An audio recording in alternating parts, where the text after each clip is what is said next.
Commander Taiho of the Galactic Hegemony stared at the blue-green planet on his view screen. Earth looked peaceful, primitive even. His second-in-command, Officer Jiwoo, approached with the preliminary scans. "The humans appear technologically inferior, Commander," she reported. "But their military installations are unusual." Taiho nodded. The mothership hovered beyond Earth's moon, cloaked from detection. Their infiltration teams had been observing for weeks now. "Something doesn't add up," Taiho muttered. "Their weapons? Development doesn't match their apparent technological progress." Jiwoo shifted uncomfortably. "Sir, they have contingency plans for scenarios we haven't even considered. It's as if they're always expecting the worst." Taiho rose from his command chair, his 6 fingers tapping nervously against the armrest. The bridge of the hegemony vessel, Inevitable Conquest, hummed with activity as his crew monitored Earth's communications, military movements, and energy signatures. The ship itself was a marvel of engineering, 3 miles long with a sleek obsidian exterior that absorbed rather than reflected light. Perfect for their current mission. "Show me the latest drone footage," Taiho ordered. The main display shifted to show images captured by their microscopic surveillance drones. The tiny machines, no larger than Earth insects, had infiltrated key military and scientific installations across the planet. "Look here," Jiwoo said, pointing to a facility buried deep beneath a mountain. "These humans claim to be divided into competing nation-states, yet we've observed unprecedented cooperation between supposed enemies. Their military exercises simulate scenarios that include attacks from beyond their world." Taiho frowned, his pale blue skin wrinkling around his eyes. "They shouldn't even know we exist." "That's not all," Jiwoo continued, bringing up another image.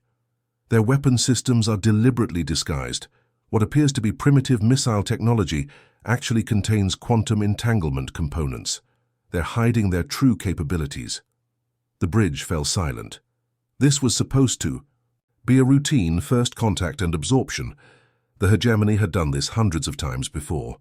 Identify a pre-spacefaring civilization, demonstrate overwhelming technological superiority, and offer a simple choice: join as a client species or face subjugation. Most chose the former. Those who didn't quickly regretted their decision. "Bring in the scout," Taiho commanded. Moments later, a small gray-skinned being entered the bridge. Kaibum was one of their best infiltrators, modified to appear human during his missions to Earth's surface. "Report," Taiho ordered. "Commander, the humans are different," Kaibum began, clearly struggling to find the right words. "Their historical records show constant warfare, not just between nations but between ideologies, religions, and economic systems. They've nearly destroyed themselves multiple times, yet they've always pulled back from the brink." "That makes them weak," interrupted Officer Yonho from his weapons station. "Hesitant." "No." Kaibum shook his head firmly. "It makes them dangerous. They've weaponized everything. Their science, their art, even their entertainment. Their children play games simulating warfare. Their stories obsess over conflict and survival." Taiho paced the bridge, the gravity adjusters in his boots clicking softly against the metallic floor. "Show me their defenses again." A 3-dimensional hologram appeared in the center of the bridge, showing Earth's military capabilities as understood by the hegemony. Missile silos, naval fleets, air forces, all primitive by galactic standards.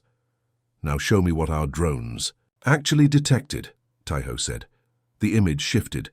Hidden platforms in Earth orbit, underwater bases, mountain fortresses, weapons systems disguised as communications arrays.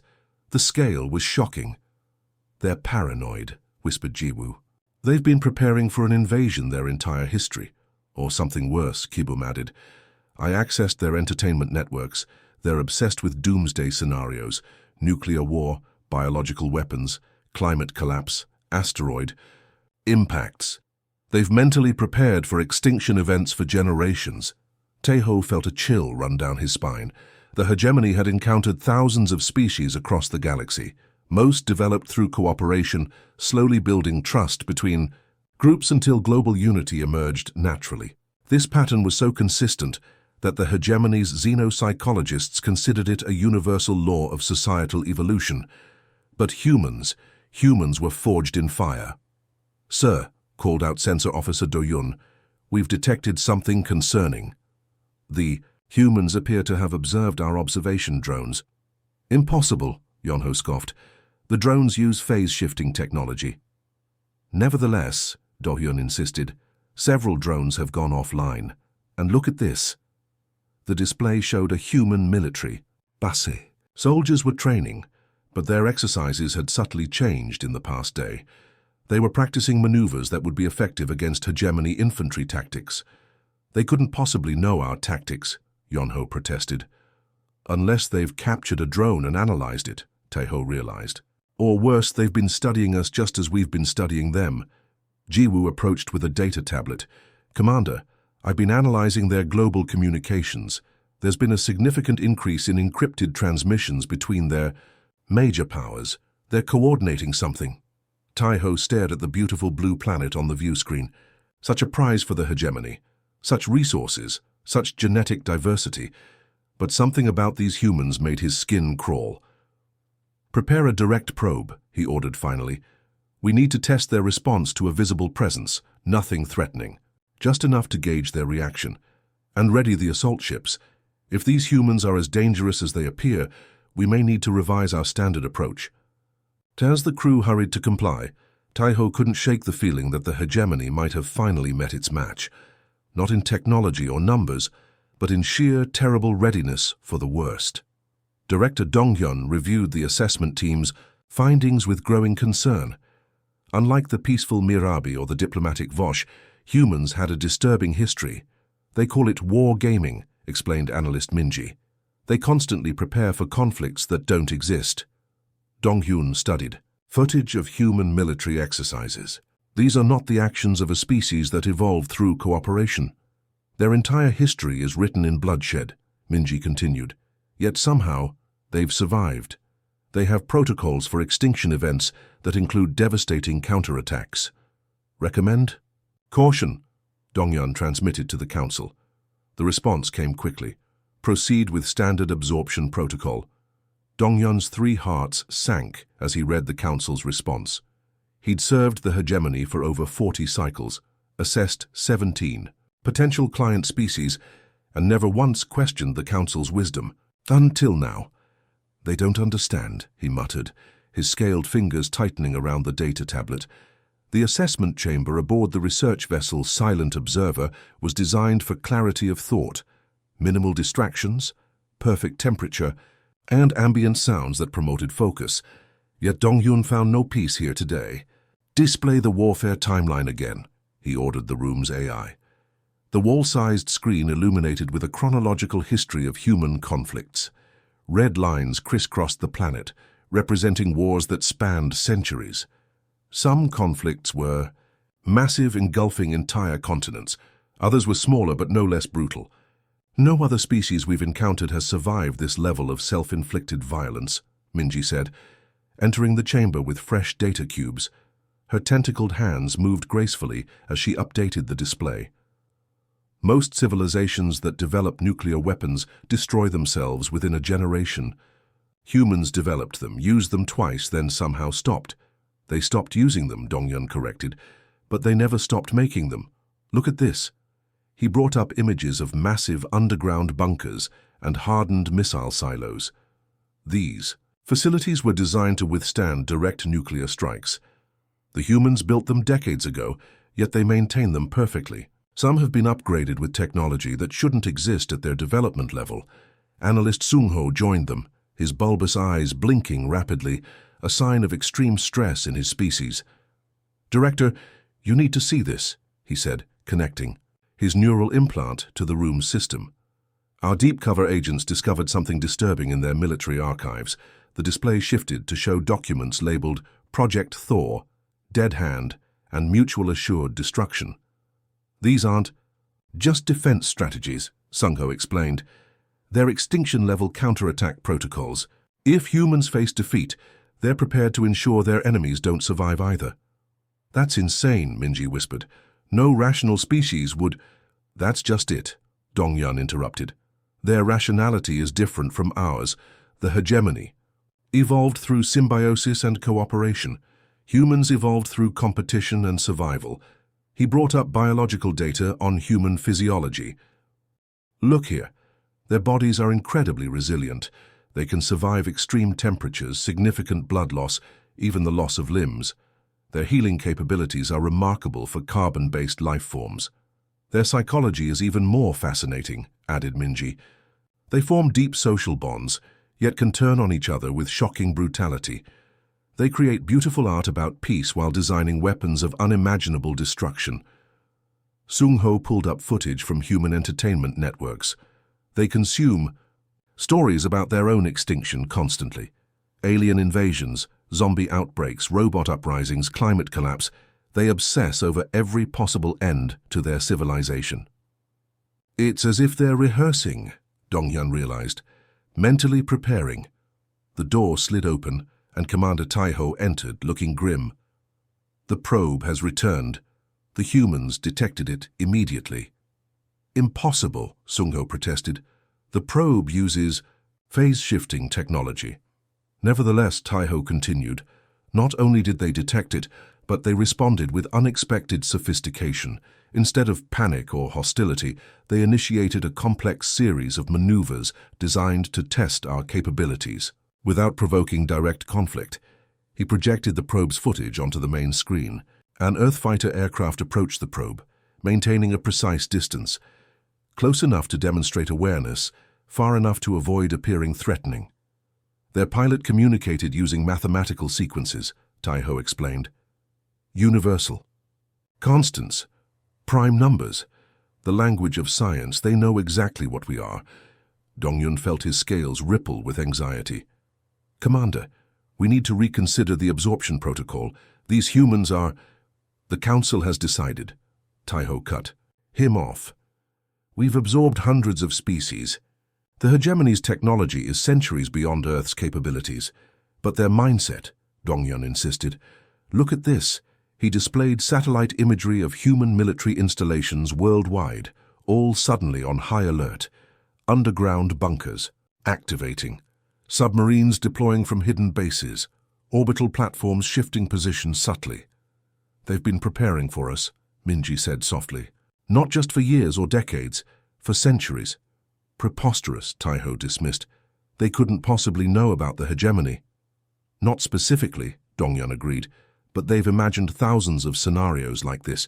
Their literature, their films, their games. They've mentally rehearsed this exact moment countless times. The room fell silent as more data flowed onto the screens. Human military leaders gathering in secret bunkers. Civilian defense protocols activating without causing public panic. A seamless, practiced response. One more thing, Sung-ho added hesitantly. We've detected unusual energy signatures from several locations on Earth. Our analysis suggests they're testing weapon systems that shouldn't be possible with their level of technology. Dong-hyun composed an urgent message to the Council, his fingers trembling slightly. Assessment team strongly recommends aborting standard absorption protocol. Human species displays unprecedented psychological preparedness for interstellar conflict. Evidence suggests hidden technological capabilities. Request permission to initiate diplomatic contact instead. The waiting seemed eternal. Finally, the Council's response appeared on his screen. Assessment noted. Concerns dismissed. Hegemony technology superior in all metrics. Proceed with absorption demonstration as planned. Council has spoken. Dong-hyun looked at his team, then at Commander Taiho. We're making a terrible mistake. Taiho's expression softened momentarily. I share your concerns, Director, but the Council has spoken. Prepare your team for the demonstration phase. As Taiho left, Dong-hyun stared at the blue planet on the main screen. For the first time in his long career, he hoped an assessment was wrong, but deep in his three hearts he knew it wasn't. High Commander Sunwoo delivered the hegemony's ultimatum. Personally, their ship decloaked over a major city, causing panic below. People of Earth, his message boomed across all frequencies. You will join the galactic hegemony or face subjugation. To demonstrate their power, they neutralized a small military outpost with minimal casualties. The response came not from one nation but from a unified Earth command. Admiral Hyejin's face appeared on their communications screen. We've been watching you longer than you think, she said calmly. This is your only warning. Leave now. Sun Wu laughed. With what army? Human? Hijin's expression remained stone cold. You have 24 hours. The massive hegemony flagship, Inevitable Conquest, hovered over New York City, its 2-mile-long hull blocking out the sun and casting a shadow across the metropolis.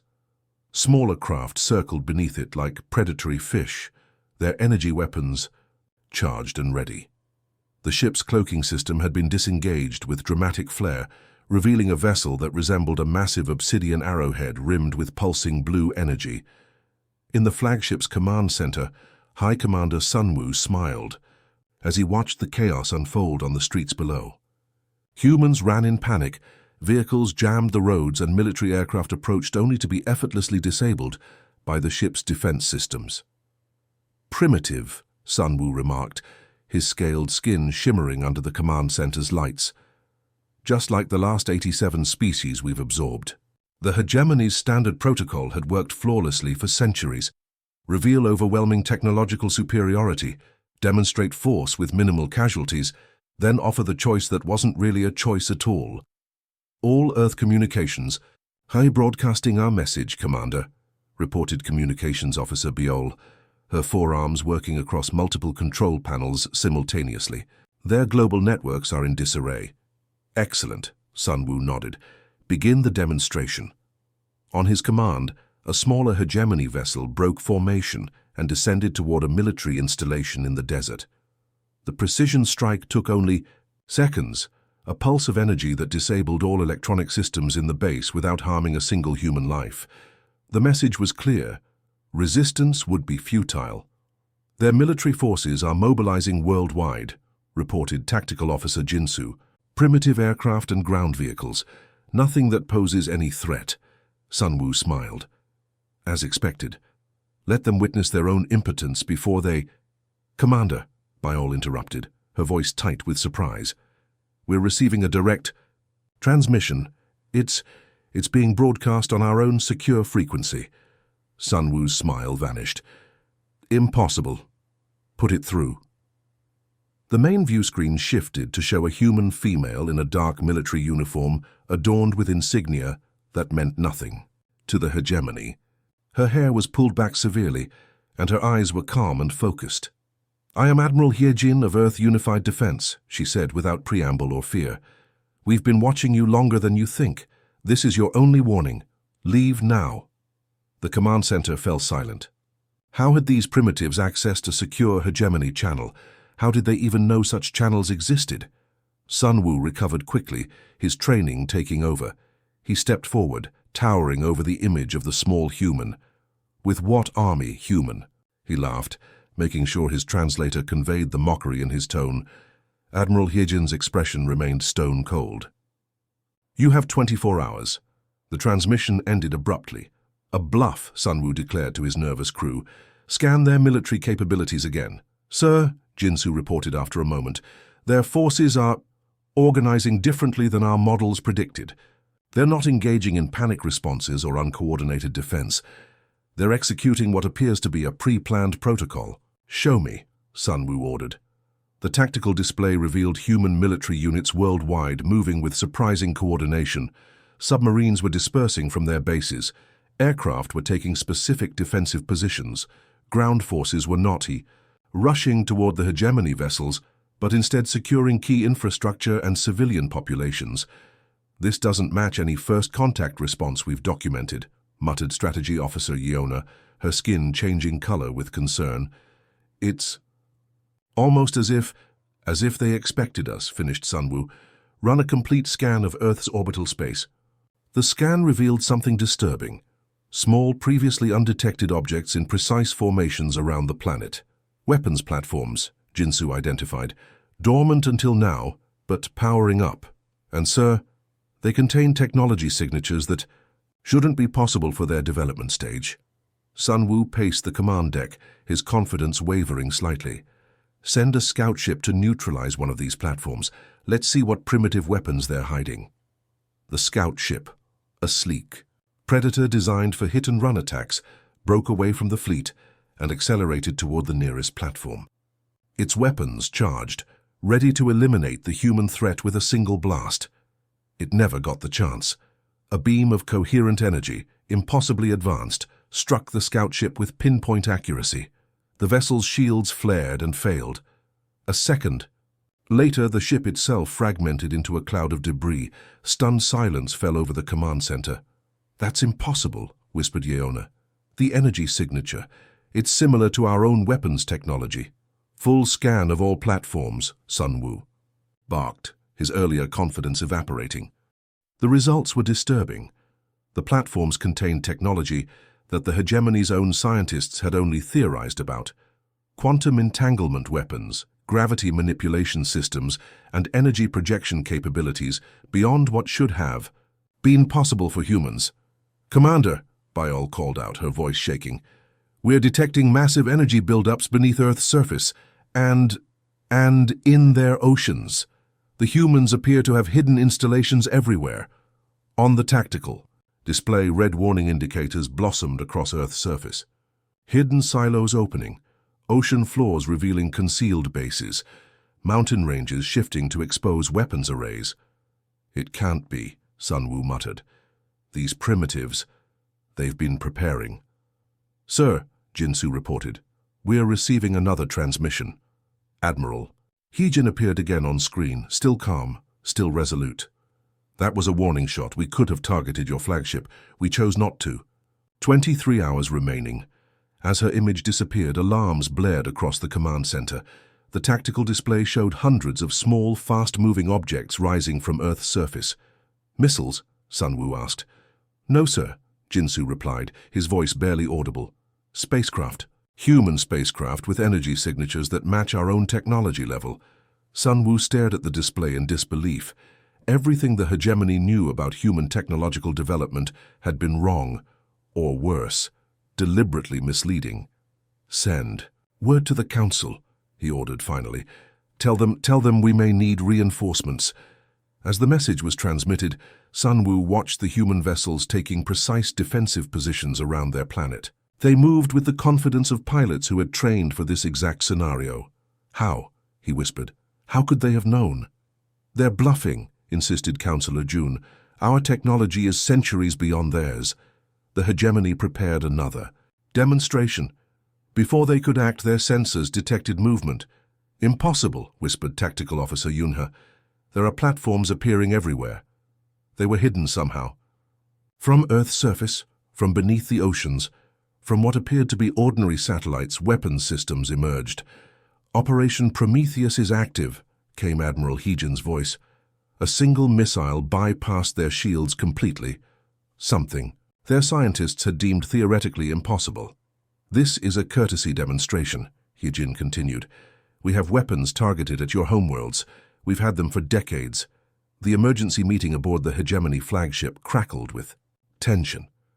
High Commander Sun Wu stood rigid as the holographic image of Councillor June flickered before him. Behind June, the other 11 council members watched from their chambers across the galaxy, their diverse alien features united in disbelief. "These humans are primitive," Councillor June insisted, his translucent fingers forming the gesture of dismissal. "Our scans confirm they've barely mastered basic space travel. They still burn fossil fuels. They fight among themselves constantly." "With respect, Councillor," Sun Wu replied, "something is very wrong here. Their Admiral Heejin speaks with too much confidence. We've lost a scout ship already." "A lucky shot," June dismissed. "Proceed with the absorption protocol. Show them real power. Target something larger this time, perhaps one of their space stations. Minimal casualties, maximum impact." The connection terminated before Sun Wu could object further. He turned to his command crew, their scaled and feathered faces illuminated by the glow of tactical displays. "Prepare the main cannon," he ordered, reluctantly. "Target their international space station. Precision strike to disable, not destroy.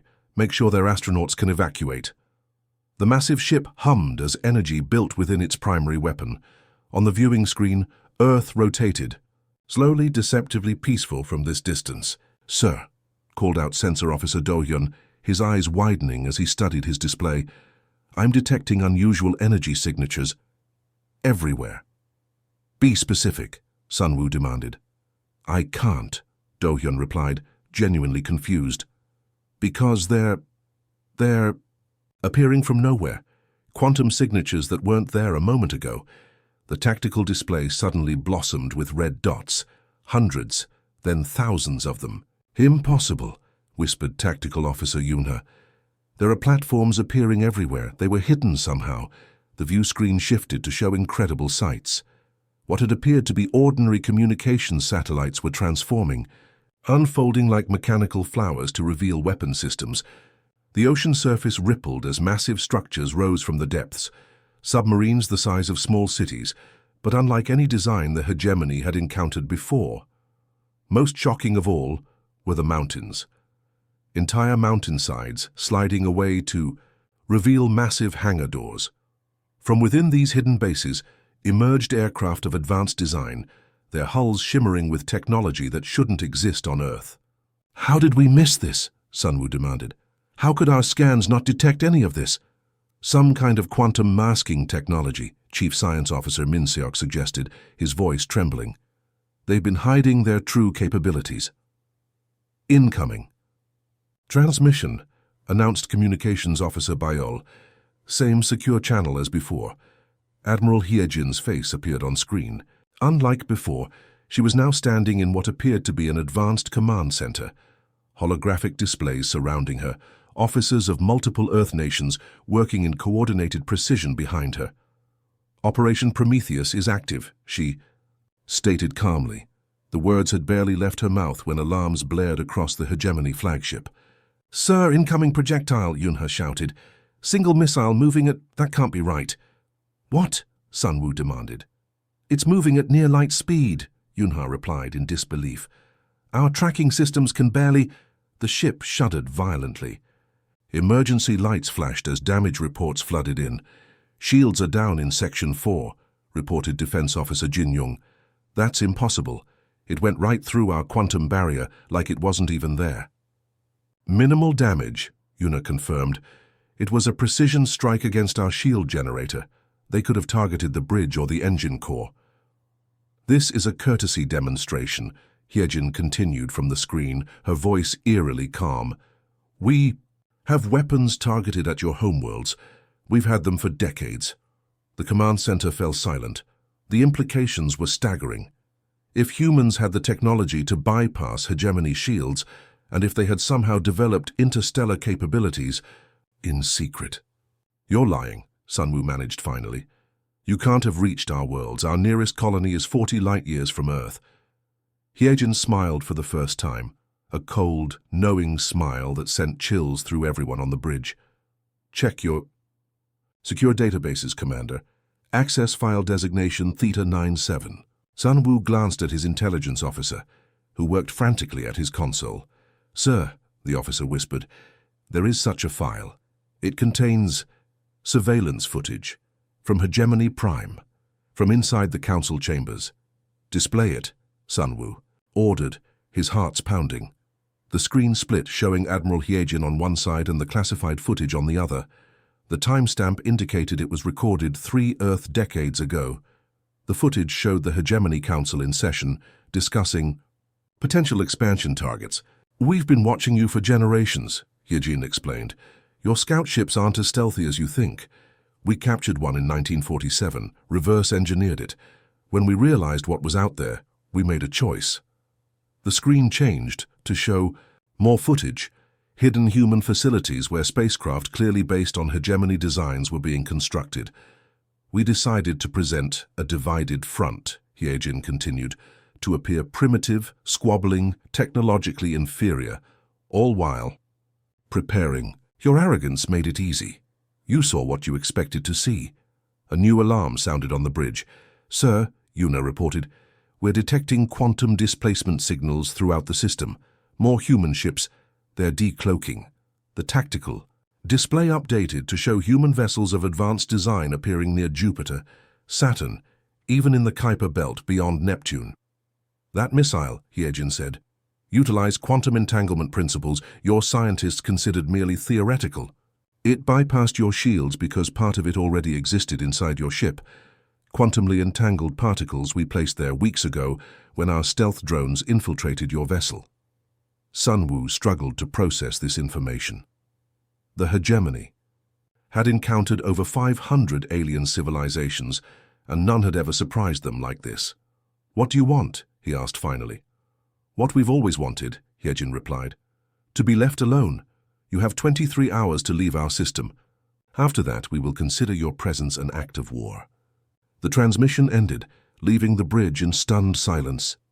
"Send everything to the council," Sunwoo ordered quietly, "and begin preparations for withdrawal."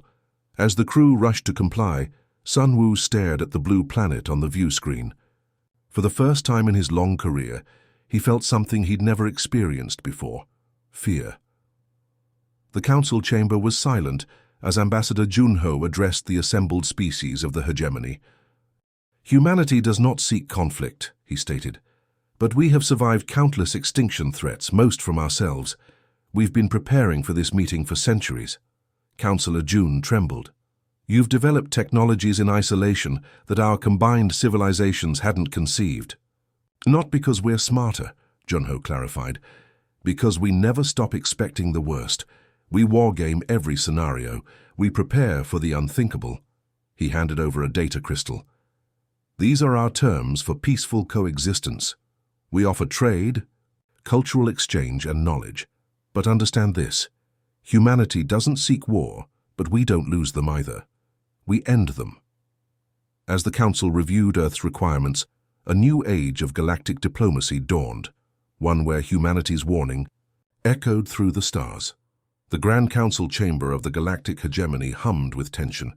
Never before had all 27 member species gathered in emergency session. Never before had the Hall of Civilizations hosted a potential enemy. The chamber itself was a marvel of engineering, a massive dome of transparent crystal that revealed the glittering expanse of stars beyond. Suspended platforms arranged in concentric circles held representatives from worlds spanning half the galaxy. Some breathed methane, others basked in radiation that would kill most carbon-based life. Their forms were diverse: crystalline beings that pulsed within a light, gaseous entities contained in hovering mechanical shells, creatures with multiple limbs or none at all. At the center of it all stood a single human. Ambassador Junho walked calmly to the speaker's platform, his simple blue uniform a stark contrast to the ornate garb of the council members. He carried no weapons. He didn't need to. The entire chamber knew what had happened to the hegemony's invasion fleet. High Commander Sunwoo stood to the side, his once proud posture now humbled. His testimony had shocked the council: tales of hidden human fleets, impossible weapons, and, most disturbing of all, evidence that humans had been watching the hegemony for decades. "Distinguished representatives," Junho began, his voice calm yet carrying to every corner of the vast chamber. "I stand before you not as a conqueror, not as a supplicant, but as a messenger from a species you gravely underestimated." Murmurs rippled through the assembly. Several representatives shifted uncomfortably on their platforms. "Humanity does not seek conflict," Junho continued, "but we have survived countless extinction threats, most from ourselves. We've been preparing for this meeting for centuries." He gestured, and holographic images appeared around him. Earth's wars, its natural disasters, its pandemics, the brutal history of a species that refused to die. While your civilizations evolved through cooperation and symbiosis, humanity forged itself in fire. Each disaster we survived made us stronger. Each war taught us new ways to fight. Each pandemic forced us to advance our medicine. The images shifted to show Earth's hidden preparations: massive underground complexes, orbital platforms disguised as debris, and fleets of advanced ships hidden in the shadows of distant planets. "When we captured your scout ship in 1947, we faced a choice," Junho explained: "reveal ourselves and risk immediate invasion, or prepare in secret. We chose the latter." Councillor Jun, the eldest member of the council, leaned forward from his hovering platform. His 7 eyes blinked in sequence, a sign of extreme distress in his species. "You've developed technologies in isolation that our combined civilizations hadn't conceived," he said, his voice trembling. Your quantum entanglement weapons, your phase-shifting capabilities, your FTL communication network. How? Not because. We're smarter, Junho clarified, his expression softening slightly. Because we never stop expecting the worst. We wargame every scenario. We prepare for the unthinkable. He touched a control on his wrist, and new images appeared. Earth's greatest scientists working together in secret facilities. Military strategists from former enemy nations planning unified defenses. Children in schools practicing emergency. Protocols that included alien invasion scenarios. When we detected your observation drones years ago, we let them see what we wanted them to see. A divided planet, primitive technology, petty conflicts, all while we built our real capabilities. In secret. The council chamber erupted in alarmed conversations. A representative from the crystalline thalix species chimed with harmonic tones that translated as deep concern. You claim to have weapons targeted at our homeworlds, the thalix representative resonated. Is this true? Junho nodded solemnly. We established stealth observation posts in every major hegemony system decades ago. Not for aggression, for insurance. We hoped this day would never come. He reached into his pocket and withdrew a small data crystal that glowed with inner light. Approaching Councillor June's platform, he held it up. These are our terms for peaceful coexistence. We offer trade, cultural exchange, and knowledge. But understand this. Humanity doesn't seek war, but we don't lose them either. We end them. The crystal floated from his hand to Jun's trembling appendage. The ancient councillor studied it briefly, then inserted it into the council's central analysis matrix. The terms appeared as holographic text above the assembly. Earth requirements for peaceful coexistence. Recognition of Earth and the Sol system. As sovereign and inviolable territory too. Exchange of scientific and cultural knowledge on equal terms. Non-interference in human development and governance. Mutual defense pact against external threats. Immediate cessation of all covert observation of Earth. These terms are reasonable, June admitted, surprise evident in his voice. Given your capabilities, you could demand much more. We don't want conquest, Junho explained. We want security, knowledge, friendship if possible, but never at the cost of our independence. The council members conferred among themselves, their communication methods as varied as their physiologies. Some spoke in light patterns, others in chemical signals, still others in subsonic vibrations. Finally, June raised his central limb. For silence. The council accepts Earth's terms, he announced, but we must ask, what assurance do we have that humanity won't use its hidden advantages against us in the future? Junho smiled, a genuine smile this time, not the cold expression Admiral Hyejin had shown the invasion fleet. The same assurance you have with any powerful neighbor, mutual interest. We've already begun dismantling our weapons platforms targeting your worlds as a show of good faith. He gestured again, and a final hologram appeared. Live footage of human ships deactivating orbital weapons around distant hegemony planets. We would rather build together than prepare for destruction alone, Junho finished. As the formal agreements were prepared, representatives from various species cautiously approached the human ambassador. Some offered traditional greetings, others asked tentative questions about Earth culture and history. A small amphibious being sidled up to Junho, its translucent skin revealing pulsing internal organs. Your species scares us, it admitted through its translator, but also fascinates us. How did you remain so unified in purpose while appearing so divided? Junho considered the question carefully. Because beneath our conflicts, we share something fundamental, the will to survive. No matter the odds. When faced with extinction, humans put aside their differences. It's not our technology that made us strong. It's our stubbornness. As the council session concluded, a new age of galactic diplomacy dawned, one where humanity's warning echoed through the stars. For the first time in its long history, the hegemony approached a new species with caution and respect, rather than confident superiority. The galaxy would never be the same. The Endi.